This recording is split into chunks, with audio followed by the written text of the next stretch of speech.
বাদশার ছিল 60 জন স্ত্রী। কয়জন? আমাদের ধর্মে তো সর্বোচ্চ কয়জন? 4 জন, ঠিক কিনা বলেন? আমার ভাই ও বন্ধুরা, এই প্রসঙ্গে যাইতেছি না। আমার ভাই ও বন্ধুরা, বাদশার 60 জন স্ত্রী।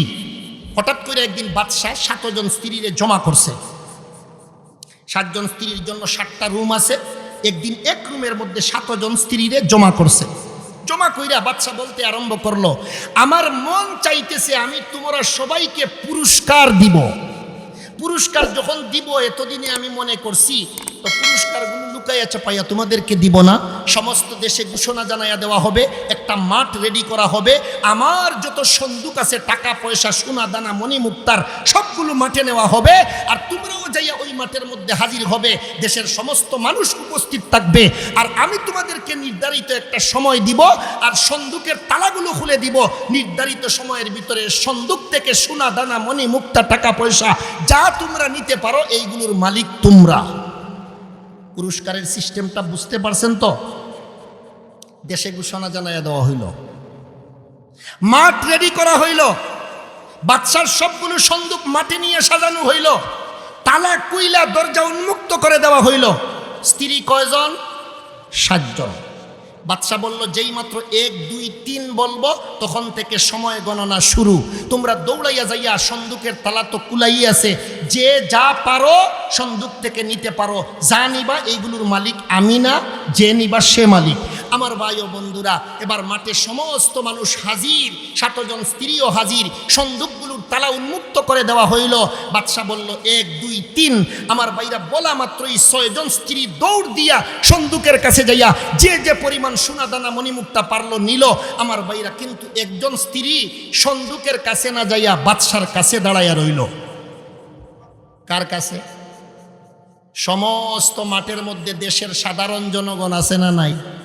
কানাঘুষা আরম্ভ হয়ে গেছে। এমন একটা বেওকুফ নারী রে বাদশাহ কিভাবে বিয়ে করলো?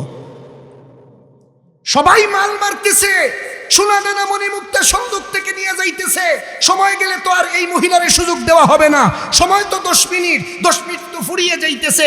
এরপরে তো এই মহিলাকে আলাদাভাবে আর কোনো সময় দেওয়া হবে না। এই বুকা নারী কেন বাদশার কিনারে দাঁড়াইয়া রইল? আমার ভাইরা, গ্যালারির মানুষেরা, দর্শকেরা কানাঘুষা আরম্ভ করে দিল, আর বাদশারে নিয়েও সমালোচনা আরম্ভ করলো। বাদশায় না জানি কোন বেফেসে পড়িয়া আর এই বেওকুফ নারীটারে বিয়ে করছে। বাদশার কানে সমালোচনার আওয়াজ আইছে। বাদশাও মনে মনে ভাবতেছে, কথা তো ঠিক, সমালোচনা তো অযৌক্তিক না, যুক্তি আছে। কথা বলেন ঠিক না বে ঠিক?